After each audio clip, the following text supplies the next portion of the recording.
Thank you very much. Thank you. I do remember you had another song that... Yeah, I don't know. I'm becoming an activist or a protester or something. I'm not the new Bob Dylan because there's not a damn thing wrong with the old one. But, what about Neil Young? Neil Young? Well, he's Neil old now, like I'm getting there. No, Neil does what Neil does, and you got to just sing it from the heart. Sing it from the diaphragm, but sing it from your heart. I sing through my nose, and I sing like a hinge. So hopefully the writing sort of makes up for a lot of that. This is a song I got the idea of writing because I know a lot of people don't try to get out and vote, and I'm not trying to be political here, but if we don't elect the people we want to elect or vote or support them, and we're passively not interested, the people we don't want sometime will get in, maybe on a margin because there wasn't enough people out there voting to keep them away. There could have been some great people out there that would say, you know, I was going to vote for so-and-so, but I was just too damn lazy to do it. Okay, that's one vote that person did not get. And as a result, you could lose your place in the scheme of things when election time comes around. And it gave me sort of thought to write this tune here because, like I say, you know, the 21st century is presenting all kinds of challenges to us. This is called Dangerous Person. It goes like this.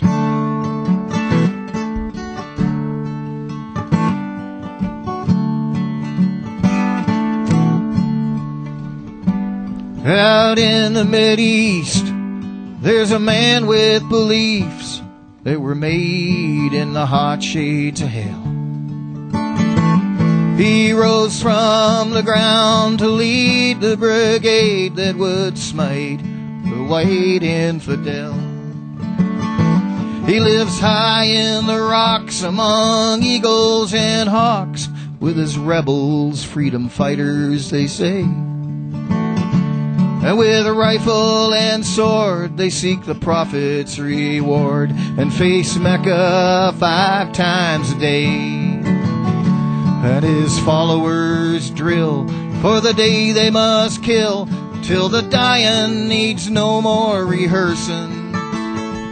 And they look to be guided to the side of Allah by a man who's a dangerous person.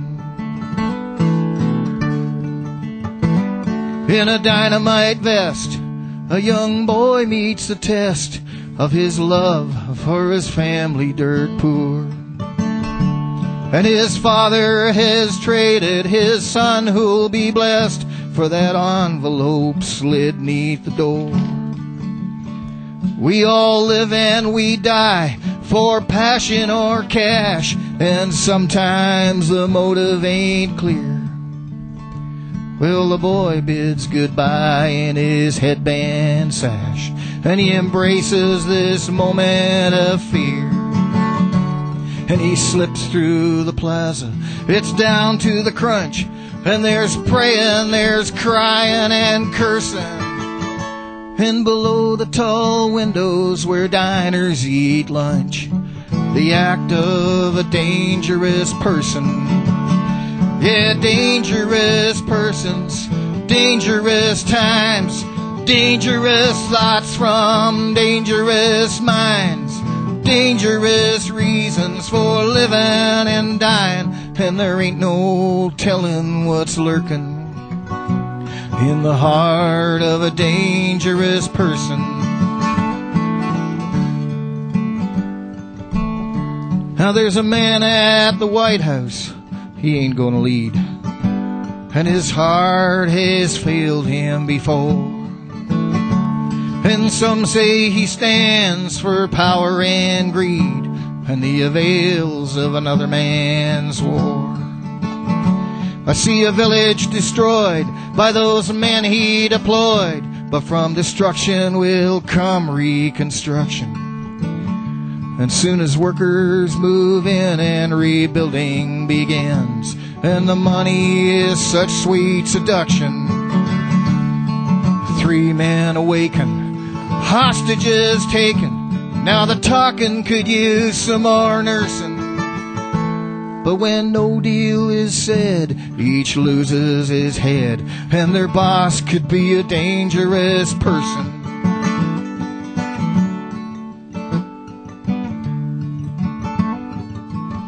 Now there's a guy living somewhere up in Canada. Ain't he a whole lot like you and like me? He works from early till late, had a job he must hate, then flops down and watches TV. And you won't see him vote, but he's got his remote, and he's swallowed by a big easy chair. And when killers mow down some goat herder's town, he watches, but why should he care? So he flips from the news without many views, and conditions steadily worsen. And if you took a picture of this comfort and bliss, you'd be looking at a dangerous person. Yeah, dangerous persons, dangerous times, dangerous thoughts from dangerous minds, dangerous reasons for living and dying, and there ain't no telling what's lurking in the heart of a dangerous person. No, there ain't no telling what's lurking in the heart of a dangerous person.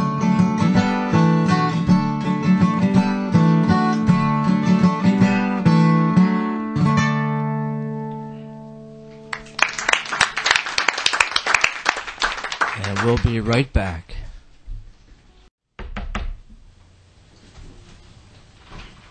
Holy mackerel, what are you guys all asleep in there? I heard about this big event here and everything else, and I'll tell you something else. I just wanted to drop in here today because I heard that they were doing a tribute for the troops. Oh, there's the phone. Okay, that's probably Captain Wayne. I gotta go. You guys take care. I'll talk to you soon. Nat Radio. Yeah, Tom, please. This is Tom speaking. Tom, Wayne Johnston, how are you? Captain Wayne Johnston. Very good, thank you, sir.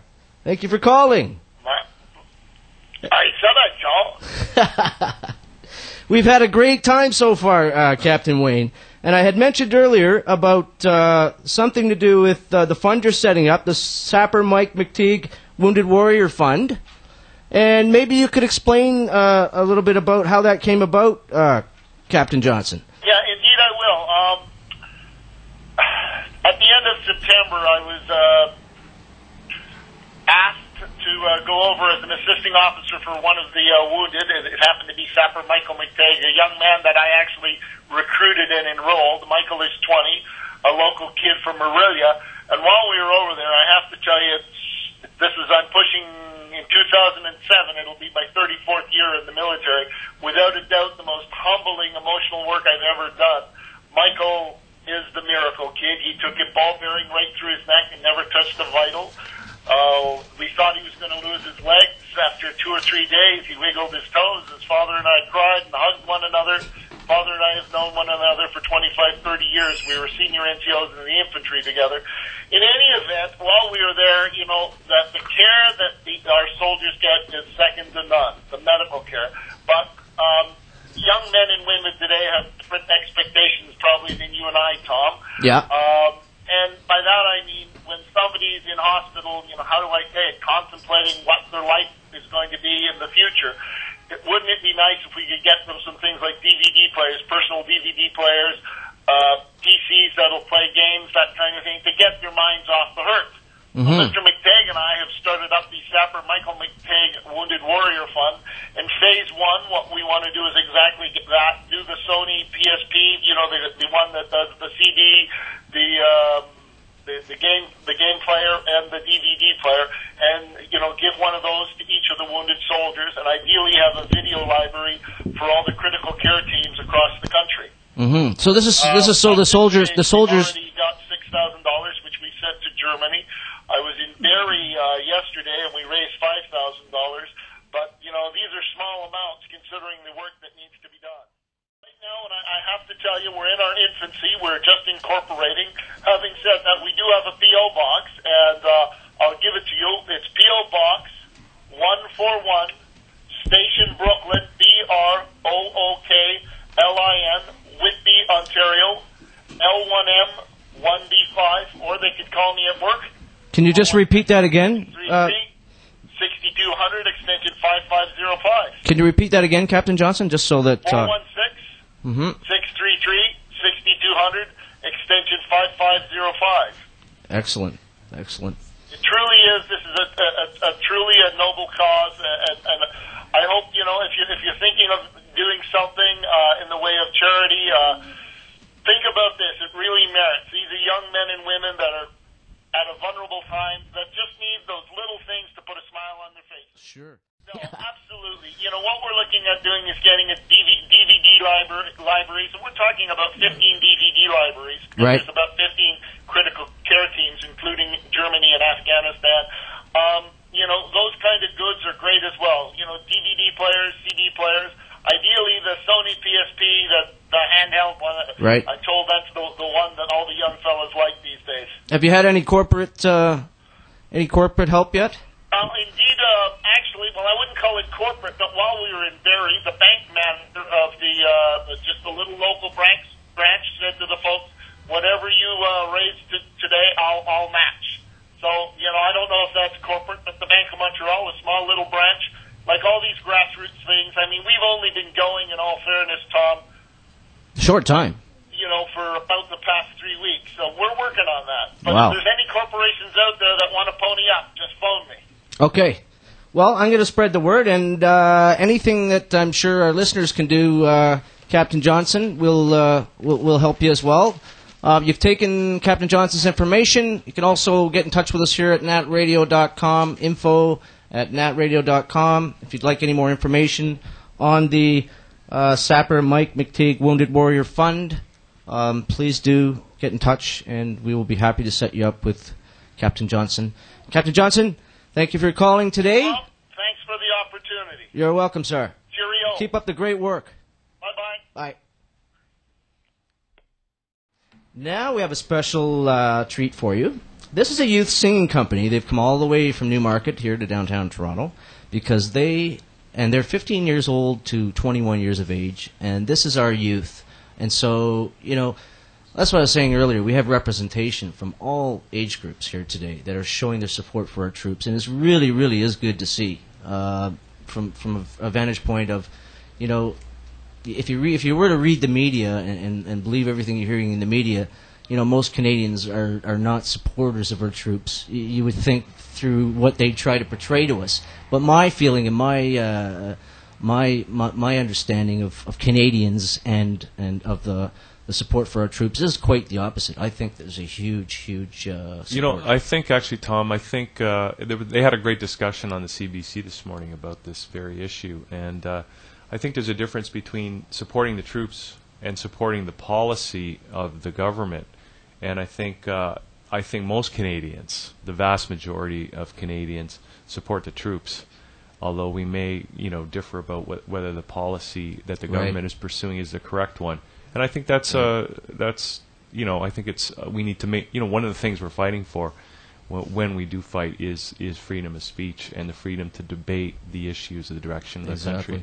But I think for sure most Canadians, the vast majority for sure, are supporting the troops. And I think if most Canadians really understood the issues involved, because many don't, they're just sort of on the surface and we're just totally against violence, and really, no one's for violence, but I mean, there are sometimes when situations in the world, what are you supposed to do? You're supposed to sit back and allow dictatorships and things like that to take over a people? Or are there supposed to be countries in the world that don't allow that to happen, don't allow the bullying in the world to happen, and allow the oppression and the killing to go on? So I don't think people truly understand that all the time. But regardless of that, we've got a great youth singing troupe here today to sing for us. And they're going to be led by their musical director, and they're from Spotlight Theatre School in Newmarket.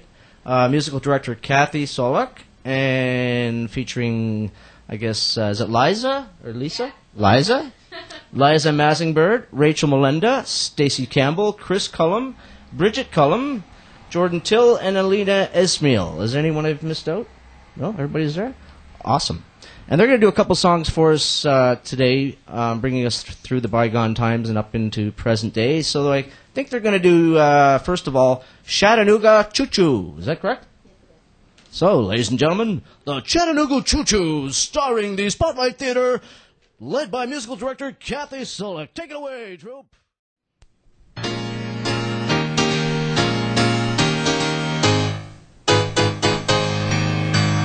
Pardon me, boy, is that the Chattanooga Choo-Choo? Yes. Track 29. Boy, you can give me a shine. Choo-choo. Can you afford to board the Chattanooga Choo-Choo? Yes, yes. I got my fare and just a trifle to spare. You leave the Pennsylvania station about 3:45. Read a magazine and then you're in Baltimore. Dinner in the diner, nothing could be finer than to have your ham and eggs in Carolina. When you hear the whistle blow and 8 to the bar, then you know that Tennessee is not very far. Shovel the coal in, gotta keep it rolling. Woo woo Chattanooga, there you are. There's gonna be a certain party at the station. Yes, yes. Satin and lace, I used to call Funny Face. She's gonna cry and tell her that I'll never roam. So Chattanooga choo-choo, won't you choo-choo me home? So Chattanooga choo-choo, won't you choo-choo me home? So Chattanooga choo-choo, won't you choo-choo me home?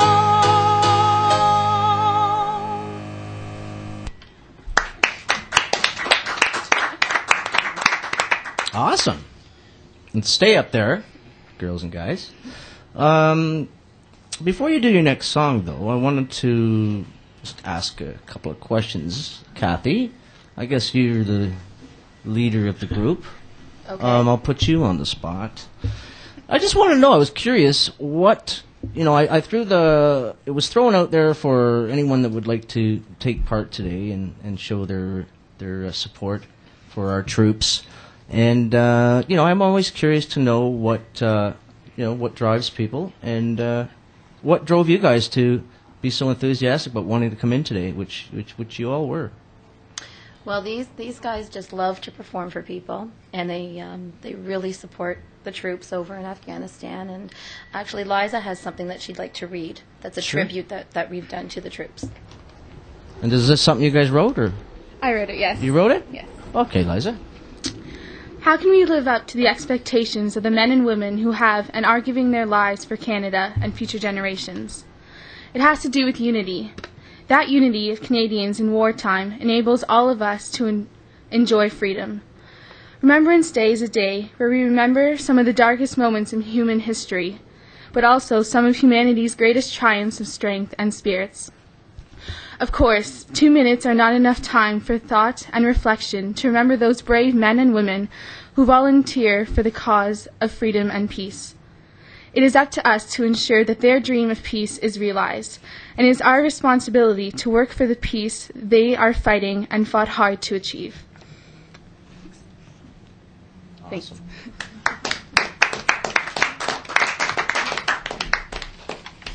When did you write that? Well, I wrote it last year for school and put it together again last night for today. Awesome. So did you ever think when you wrote it there'd be an opportunity like this to... I did not, no. No. See how funny how the world works, huh? It is. That's awesome. And how old are you? I'm 15 years old. 15. Yes. So you're in high school. I am grade 10. Wow. Yes. Amazing. So you're all in high school? Everybody? Yep. College. Well, he's the elder statesman of the group, huh? Well, I really appreciate it, you guys. That was awesome, and we're going to take it out for the next song with you guys as well. And